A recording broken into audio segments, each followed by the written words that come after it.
This program is about unsolved mysteries. Whenever possible, the actual family members and police officials have participated in recreating the events. What you are about to see is not a news broadcast.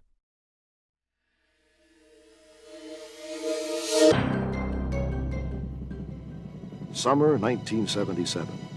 In the city of New York, a year-long nightmare was coming to an end.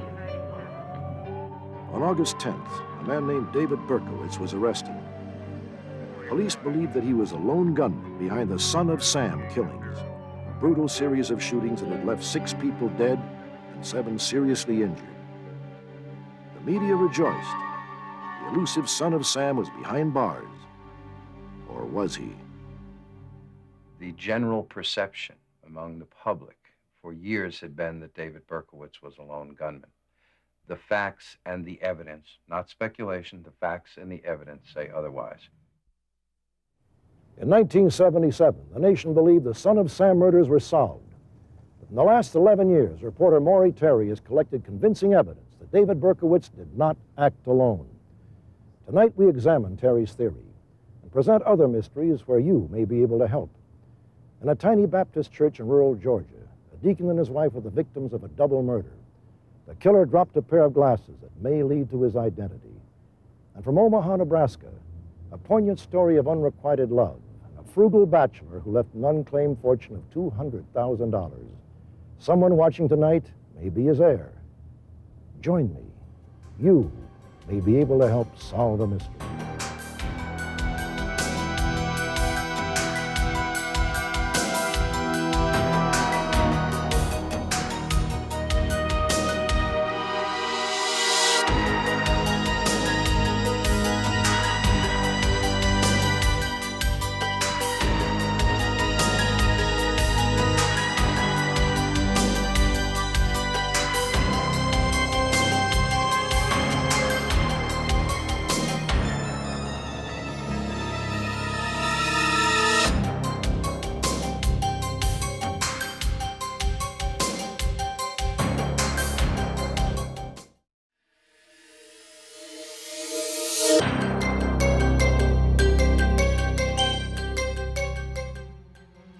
Son of Sam's reign of terror began on July 29, 1976.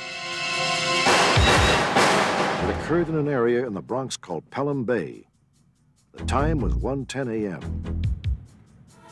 2 young girls were hit by .44 caliber bullets. One died. A composite sketch of the gunman was created from the survivor's eyewitness description.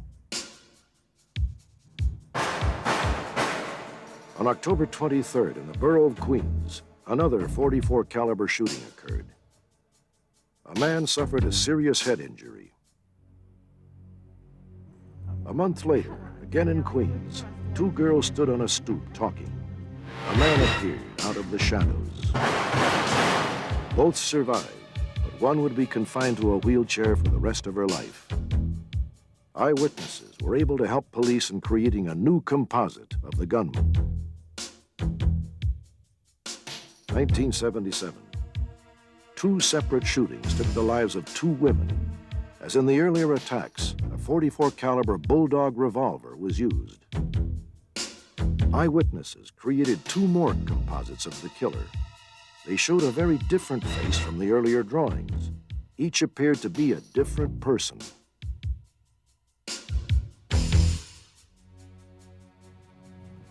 On April 17, 1977, another shooting occurred, again in the Pelham Bay section of the Bronx, just 3 blocks from the scene of the first shooting. This time, a hand-printed letter was left at the scene. It read, quote, "I am a monster. I am the Son of Sam. I'm a little brat." The city was paralyzed with fear. The people in the local neighborhoods, particularly in the Bronx, were petrified. I remember people yelling to people in the street, "Get in, that nut's out there." And this is in early afternoon. No one double parked their cars. Business at the local entertainment places, such as bars, restaurants, were nil.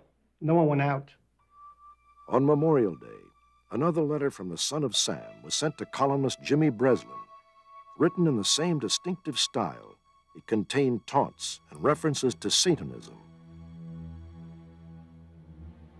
Finally, on July 31st, Son of Sam struck for the last time. Stacy Moskowitz was killed. Her date, Robert Violante, partially blinded. No, he just walked up to them, shot them, and A 19-year-old mechanic named Tommy Zano was an eyewitness. that guy came over to the car and blew those people away in less than 4 seconds. Like, you know, you press the trigger and then both would, you know, both could have died. Luckily, Robert's alive, but I'll never forget it. Zano gave police a description of the shooter. Another composite was created showing the gunman. Again, there were more differences and similarities when compared to the earlier drawings. One of them or two looked like David Berkowitz. The others did not resemble him at all. It was completely different.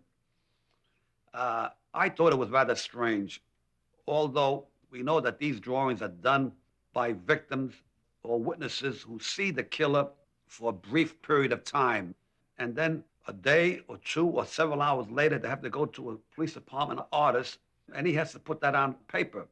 That's a very difficult thing to do. So many times these sketches are not very accurate. So I thought perhaps maybe that's why we saw so many different versions of the Son of Sam on the composites. In their investigation of the Moskowitz shooting, police discovered a parking ticket had been issued near the scene to a Ford Galaxy owned by a postal employee named David Berkowitz. Just took off right back into the park. The police traced this ticket to Berkowitz's home. As they approached the building, they saw the car. They spotted a duffel bag with what looked like a rifle butt protruding through the opening. Automatic rifle in here. See if you can get in the car. When they entered the car, they found a letter threatening another attack. It was signed, Son of Sam. Hey, John, look at this. We got him. Let's head back to these, get a warrant for this. The police staked out the Ford Galaxy, waiting for its owner to emerge. At 10 p.m., Berkowitz walked to the car. Inside the brown paper bag he was carrying, there was a .44 caliber revolver.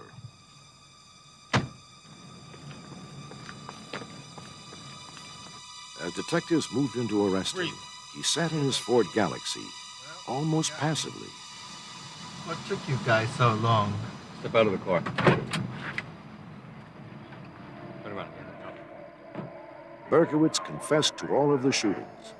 He told the police that he received his orders to commit the crimes from the barking dog of an elderly neighbor named Sam Carr. Berkowitz pleaded guilty to all the charges against him. He was sentenced to 25 years to life in New York's Attica prison. But to Maury Terry, his confession seemed too convenient. After the arrest of Berkowitz, just through fate or whatever, I started poking around into the case because I had some suspicions that maybe there was more to it than the public was being led to believe. And that's when I started my own investigation into the case, right really the day after Berkowitz got arrested. Maury Terry believes that David Berkowitz did not act alone, that he was part of a gang of killers, and it was the killing of Stacy Moskowitz that first aroused his suspicions. Next, we will go through a step-by-step reconstruction of the events leading to the killing of Stacy Moskowitz. Maury Terry believes that this last killing was deliberately planned and executed, not just by David Berkowitz, but by at least 3 people. And he says that there is eyewitness testimony to corroborate this theory. Well, the very early reports that on the Moskowitz killing had me concerned. David Berkowitz's resemblance, his features were widely different from the sketches of the killer that had been done by the police artist. Started seeking out witnesses, found Tommy Zano, who was a key witness to the shooting. Tommy Zano was with his girlfriend parked on Shore Parkway in front of the car that held Stacy Moskowitz and her boyfriend. I was looking through the mirror of the car, and I noticed somebody, standing in the park. What I seen is he had long hair, and it's hard to really see the face, but he was thin. He looked like he was in pretty good shape. Dan's good. From looking through the mirror when he was in the park, the guy that came over to the car, That's nice. He walked up to the car like as if he was gonna get in the car. And then he went into a stance, shot, and that was it. Turned around and ran. I can't picture Berkowitz running like that. That's the thing that confused me after they caught him. If they seen him, it's either in a week he can't get that fat, you know. That's all I could say. He's, he didn't look like the type of guy to run and do that. This is a map showing the neighborhood where the last killing occurred. Stacy Moskowitz and her boyfriend were parked here. 2 blocks away on Bay 17th Street, David Berkowitz received the incriminating parking ticket on his Ford Galaxy, parked here. According to Terry, the events leading up to the shooting began here at the Shore Parkway entrance to the park at about 1 a.m. Witnesses saw a yellow Volkswagen arrive at the park entrance. 2 men emerged. This same car was seen fleeing the crime scene after the shootings. 30 minutes later, Tommy Zano noticed the yellow Volkswagen drive past more than once. A half hour later, at 2:05, a policeman issued a parking ticket to Berkowitz's Ford Galaxy. A neighborhood resident named Cecilia Davis pulled up in a friend's car just ahead of Berkowitz's Ford. She then said goodbye to her friend. We were triple parked, and I was looking in the back, so in case a car comes up, I saw that guy taking the summons off his windshield and keep on looking, watching the cops as they still gave tickets. Then he got in the car, and he came behind us.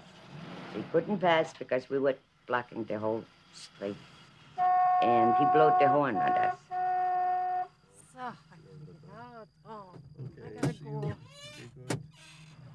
So I got out, and I took a look at him. More or less, I gave him a dirty look. What's the big Russian mill in the night? Cecilia has identified the man in the car as David Berkowitz.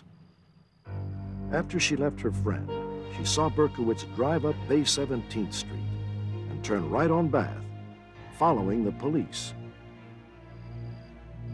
The fact that David Berkowitz pulled up behind Mrs. Davis and her date as he did, with the police car still on the block or just pulling off the block, blaring his horn, he would not be doing something like that if he's the elusive, ingenious son of Sam carrying that .44 Bulldog in his car. He would try to be as stealthy as possible. 15 minutes after the parking ticket was issued, Stacy Moskowitz and Robert Violante went for a late-night stroll. As they walked in a nearby park, Stacy and Robert saw a man standing next to a restroom, watching them. This restroom was over 2 blocks from Cecilia Davis's apartment.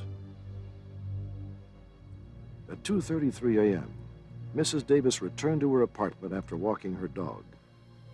She saw David Berkowitz, the man who had honked earlier, walking straight towards her. I know it was the same guy because I saw him when I got out of the car from my friend. I looked at him because he blew the horn. Cecilia saw Berkowitz here, over 2 blocks away from where Stacy and Robert were parked.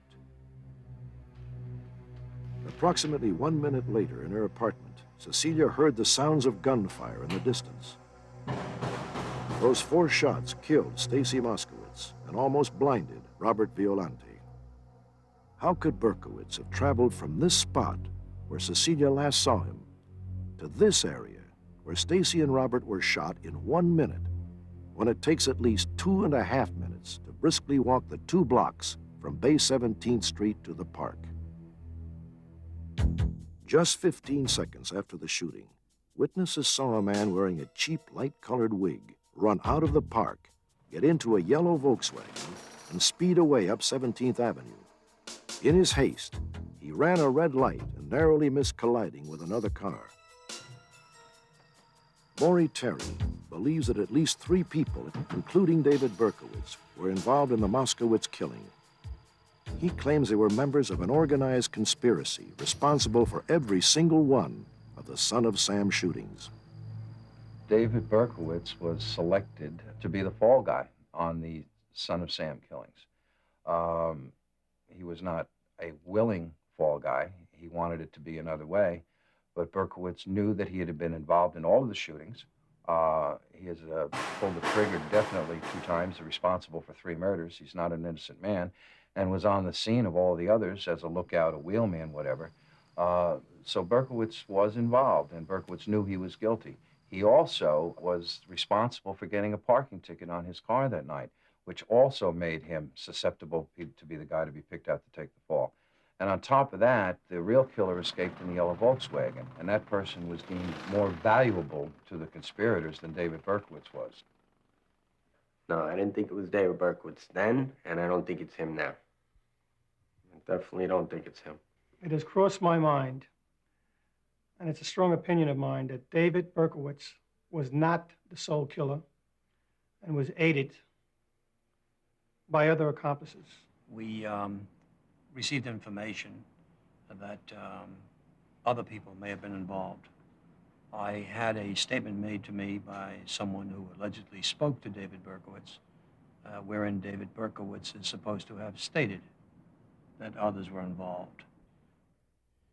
New York prosecutor John Santucci has moved the status of the Son of Sam investigation from inactive to active. Next week, we'll continue Maury Terry's investigation. He has discovered that David Berkowitz and at least 2 friends were members of a satanic cult. These 2 friends were brothers, and their father's name was Sam. Next, the poignant tale of Curly Green. For half a century, he lived a solitary, frugal life in a tiny Omaha apartment. When he died, his friends were amazed that he had amassed a $200,000 fortune. Someone watching tonight may be his heir.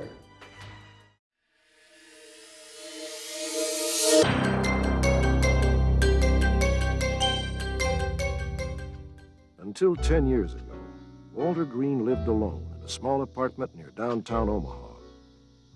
His nickname was Curly, and he lived a simple, frugal life. How you doing? He was cordial to his neighbors, but kept mostly to himself. On April 24th, 1978, Curly Green had a heart attack. He died while working in his yard. Everyone who knew him was astounded to find that Curly, during his lifetime, had accumulated more than $200,000. He left no will, and his next of kin could not be located. 10 years after his death, Curly Green's fortune remains the largest unclaimed estate in Nebraska history. When it came out in the papers that he had the amount of money that they said he had, we were shocked. I can't imagine how he amassed that amount. They found stock certificates, I understand. They found the coin collection.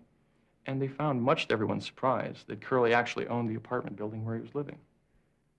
It is extraordinary that a man who lived as simply as Curly Green could have accrued such a large sum of money.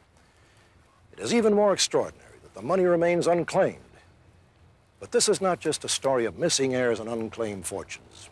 It is also a love story, a sweet and haunting one that began nearly 8 decades ago.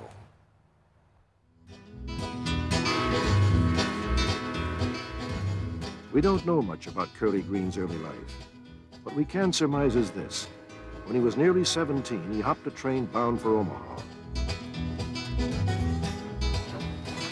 Curly jumped off outside the city, near a small farming town called Schuyler.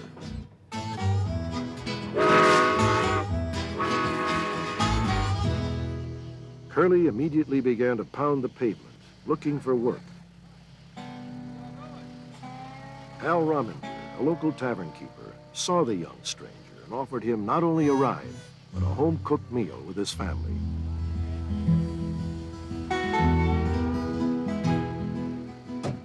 Catherine, the younger of the Rominger girls, was then only 9 years old. I don't know why Dad brought him. We supposed he came from Denver.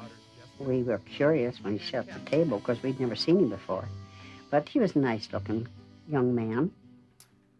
Well, I'll bet it's been quite some time since you smelled cooking like this, Curly. Well, yeah, a little while. At dinner, Curly was secretive about his family, in his birthplace in Montana. Where's your family, Curly? Well, I left my mom and my stepdad back in Denver, and that's about all the family I really have. Curly said he hadn't gotten along with his stepfather, so he had traveled east. He had a very nice way of evading. See, when Mama asked him, said, didn't you have some cousins or something? He just said, well, I did once. And he changed the subject.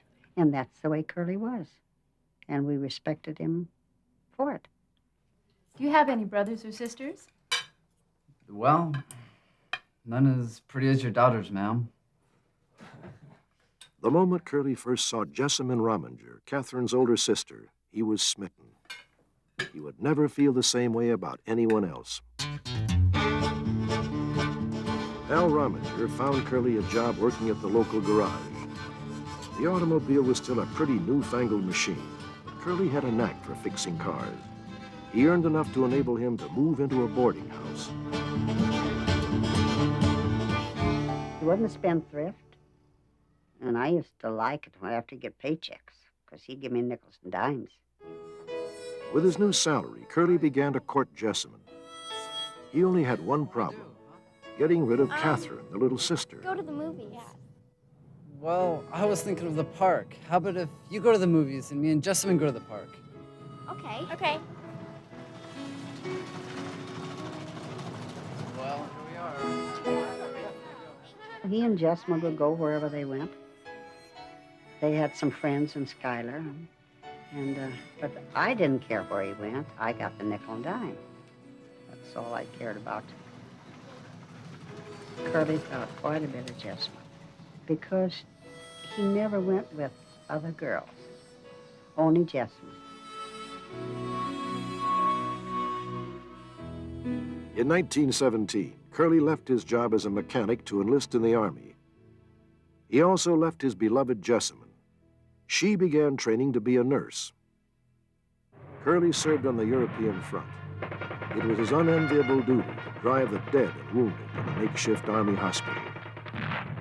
The suffering he witnessed scarred Curly. But when the war ended, he returned home full of hope to Schuyler, Nebraska, and to Jessamine.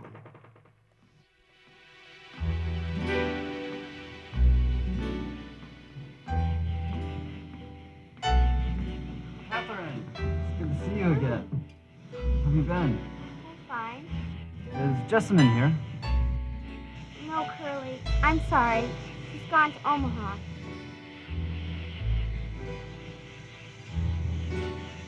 Well, got these flowers. Yeah. Jessamine liked him, and he was a gentleman always. But she wanted other things out of life, and he didn't appear to be educated. And his earning capacity wasn't great, I suppose. And anyhow, they didn't go together anymore. Curly followed Jessamine to Omaha and got a job. First as a mechanic at a newspaper, the Omaha Bee, then as a night watchman for the Union Pacific Railroad. Curly refused to give up on Jessamine. But Jessamine Rominger married another man. Curly never fell in love again. He never married or had a family. Curly spent the next 60 years alone. In all those years, he never told anyone who his real family was. Other than Catherine, Curly's best friend was Riley Marr, his barber and a fellow member of the Masonic Lodge. I really never really got that close to him, actually. I thought I was a pretty good friend of his because he did invite me over to his home on occasion, and we did sit around and have a cup of coffee and talked about things. Once, Riley noticed some postcards and pictures neatly displayed in Curly's apartment. He was curious to know if they were from Curly's family. And I picked one of them up, and it had a postmark of Brooklyn, New York, and I asked him something about where that was. It was a long ways from home, and he said, never mind, and he took it and put it away. Well, it made me feel like I was probably intruding on his privacy of some sort, and that he had something that he maybe didn't want revealed, or maybe he'd had a tragedy in his lifetime somewhere along the way that he was trying to avoid talking about. Over the years, Curly had amassed a considerable fortune, but he kept that a secret, too. Some people attributed Curly's wealth to an extremely valuable coin collection. but Catherine thought he just plain saved every penny he made. Well, he said he would get up in the morning, and after he'd eat breakfast, he'd put a can on the pilot light. And by the time he'd come back and ready for lunch or the evening meal, it was just right to eat. He was that saving. Maybe that's how he got the money. When he died, Curly Green had accumulated a fortune of more than $200,000, held primarily in real estate, stocks, and bonds. So far, no legitimate heirs have claimed Curly's estate. In 1986, investigator Josh Butler, who tracks down missing heirs professionally, began researching the case of Curly Green. Josh had heard that Curly once mentioned having a brother who was killed in a shootout. Indeed, there had been a man named Al Green who was shot and killed shortly after the 4th of July in 1921. We really went to some extremes in this case, but were surprised and a little disappointed never to have found any clear connection with Curly Green. Part of the mystery here is that Al Green's father, I believe to have been a Joseph Green, and I now understand that Curly Green's father was Harry Albert Green. So quite probably Al Green and Curly Green were cousins rather than brothers. The man named Al Green was killed in 1921. Josh Butler now thinks it is probable that Curly's actual brother was killed several years earlier. The search for Curly's heirs continues.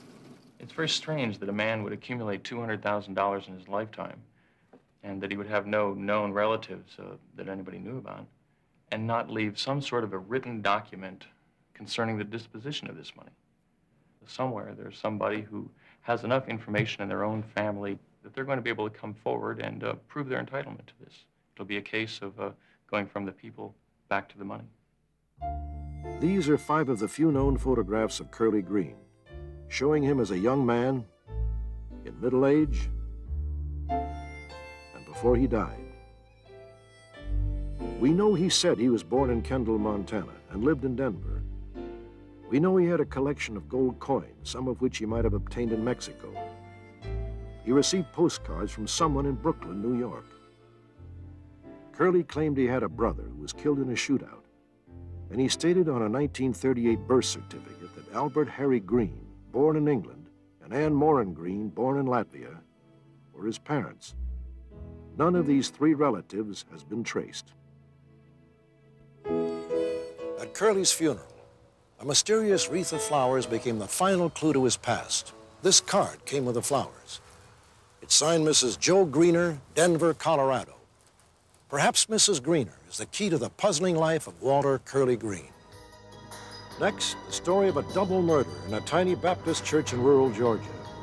The only clue is a pair of ordinary glasses left behind by the killer.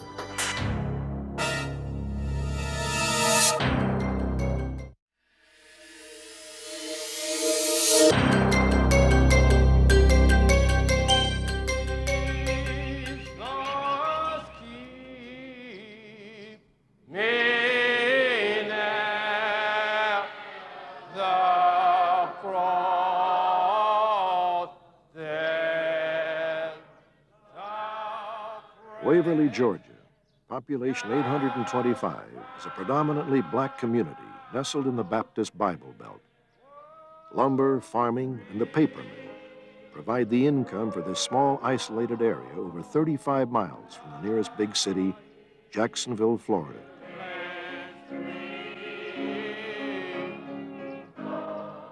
For years, Rising Daughters Baptist Church has served not only as a place of worship, but also as a social center for the small township. But on March 11th, 1985, this quiet community was shattered by violence.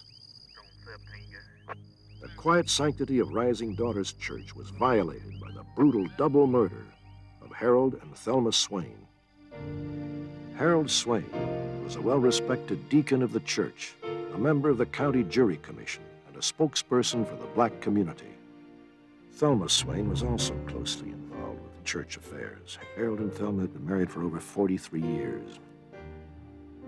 Harold was always happy and jolly, laughing.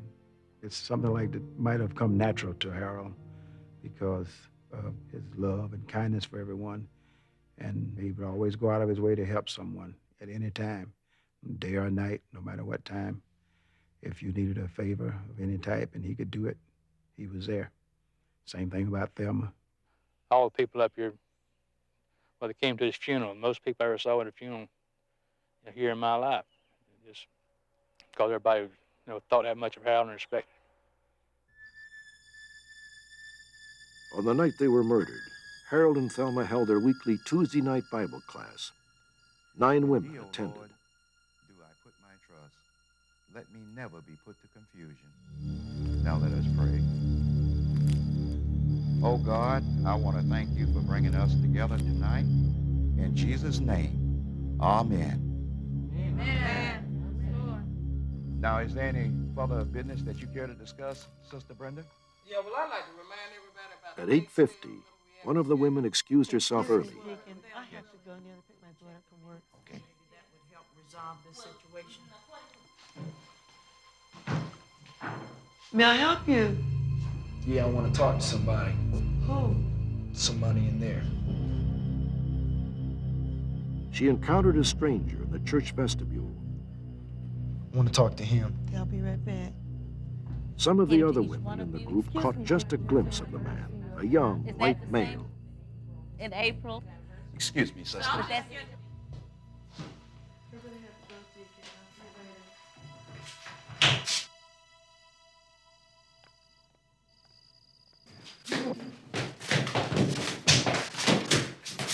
what's happening? Oh my goodness. Oh my God.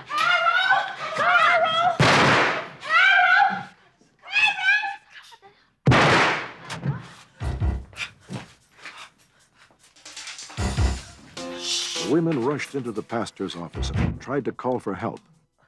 The phone didn't work. Stay. 20 minutes passed while the women waited in fear.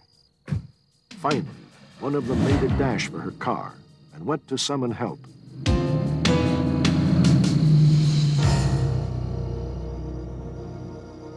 That night, the Georgia Bureau of Investigation was brought in, and a massive manhunt started in this tiny black community.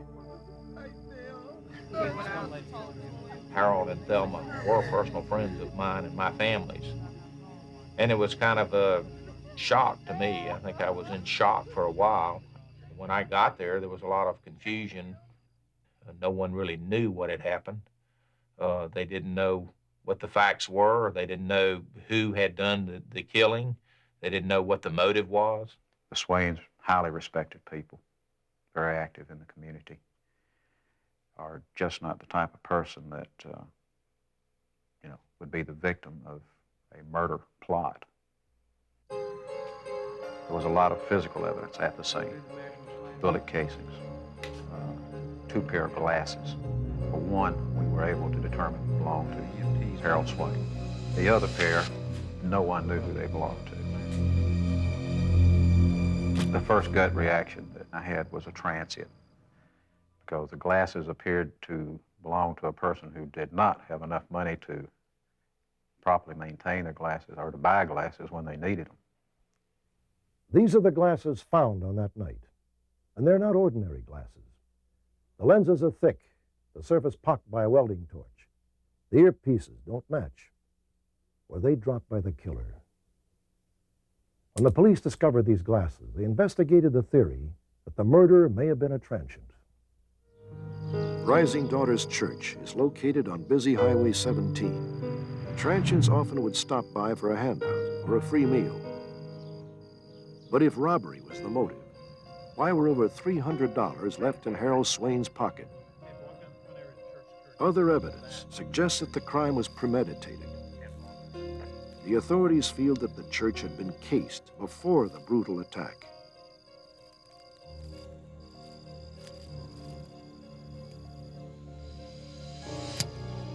The telephone lines at the church had been cut, which could or could not say that it was a premeditated murder. It could have been a premeditated armed robbery attempt. The woman who left the church early clearly saw the attacker. Fearing for her life, she did not want to appear on camera. He was calm. I was thinking that he was there for a handout. He didn't seem to be someone to hurt anybody. I didn't see any weapon or anything. And it seemed like he had on scuffed boots. And he had long blonde hair, shoulder-length hair. But I really wasn't looking at him that hard, you know, because I wanted to leave. Hi, can I help you with something? The police attempted to create a picture of the killer using an identikit, but the eyewitnesses did not agree on many of the details. An artist was brought in to sketch a composite drawing.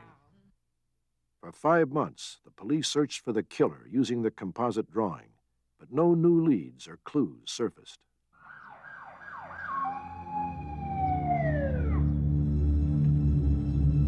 Finally, on July 5th, 1985, police 135 miles away in Telfair County, Georgia, pulled over a car for a minor traffic violation.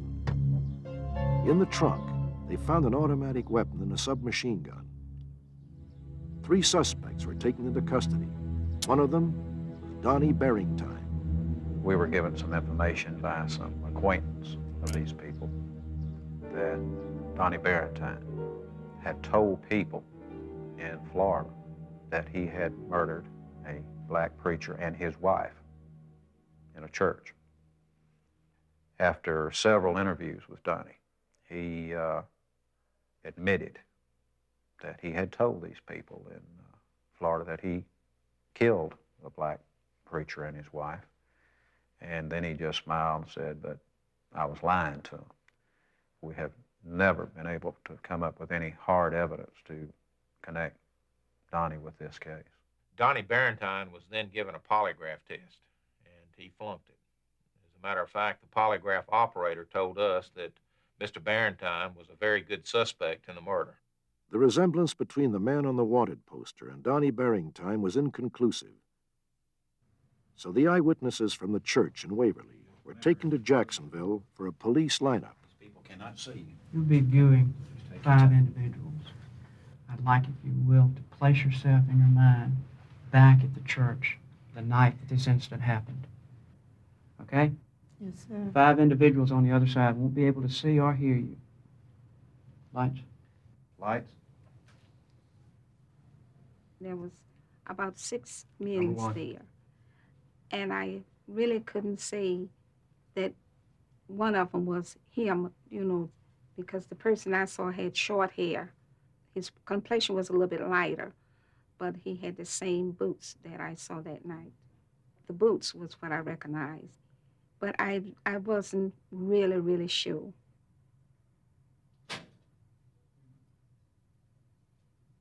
The murder charges against Donnie Barrington were not pursued, but he was subsequently convicted on weapons charges and is currently serving 5 years in a federal penitentiary. 1 year later, the Swain investigation took a new direction. Agent Joe Gregory came across a face in a state crime bulletin which exactly matched the identikit picture created by one of the witnesses at the church. It gave me a chill. It literally gave me a chill when I saw the composite because there are so many, hundreds of thousands of combinations to make a composite. And what are the odds that 2 of them being exact, and these composites were exact matches? The Kansas suspect was wanted for armed robbery in a church, but was never taken into custody. The Kansas Bureau of Investigation could not even give Agent Gregory the suspect's name. And we found that they had never developed any leads. They don't know who he is, other than the fact that he drove an older car with a Florida tag on it. 3 years later, the brutal murders of Harold and Thelma Swain remain a mystery. Were they just random killings committed by a violent transient? Or were they a planned and premeditated murder? And if so, why? They say your first hunch is usually your best. Everything that night pointed to a transient attempting to pull a robbery. My feelings are in that the individual did not get any money. He went around and checked to find out if there was a phone, and then cut those lines and singled out one individual from the church and brought him out to the vestibule, shot him, and then, in my opinion, intended that he be dead. He shot him the last round in the temple. There's no question that his intent was to kill Harold Swain. Personally, a case like this haunts you. It's the type of case that you never forget. I drive by Rising Daughters every day coming into this county, and I never drive by that I don't look and think about the Swains.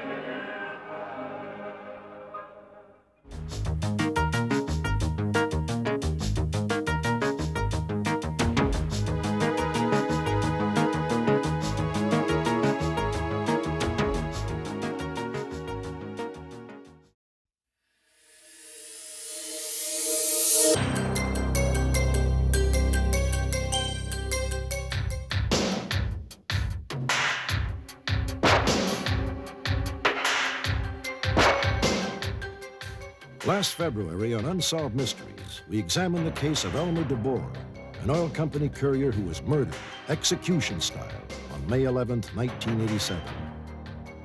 The two key suspects in the case were Jerry Strickland and his 16-year-old girlfriend, Missy Mundy. Local police believe the couple kidnapped Elmer, robbed him of $10,000, then took him to a deserted wooded area outside of Pontiac, Michigan, and murdered him. Jerry and Missy were never seen again. Update, Moses Lake, Washington. Within minutes of our broadcast, 20 viewers in this small rural community called the police to say they recognized Jerry Strickland and Missy Mundy. 7 hours later, the police arrested the fugitive couple at a friend's house. They discovered that Jerry and Missy had themselves watched the broadcast and were waiting for the police. All he said is, "I'm the guy you're looking for." And he was just real calm and collect. No violence at all. I figured the time was about 7 hours and 15 minutes from the time the Unsolved Mysteries aired and he was in custody. I just felt super about it. On February 12th, Jerry and Missy were extradited back to Michigan to stand trial for armed robbery, kidnapping, and murder. Jerry insists they are innocent. They got circumstantial evidence, all hearsay. It's people talking, but no witnesses. I mean, okay? That's why, I say they're going to learn that we didn't do this. We have enough evidence, circumstantial evidence and physical evidence, that we feel he's guilty. All they want is a conviction, and they don't care if they burn me or not. Thanks to our viewers, Jerry Strickland and Missy Mundy will have their day in court. They're being tried separately, and if convicted, could face life imprisonment without the possibility of parole.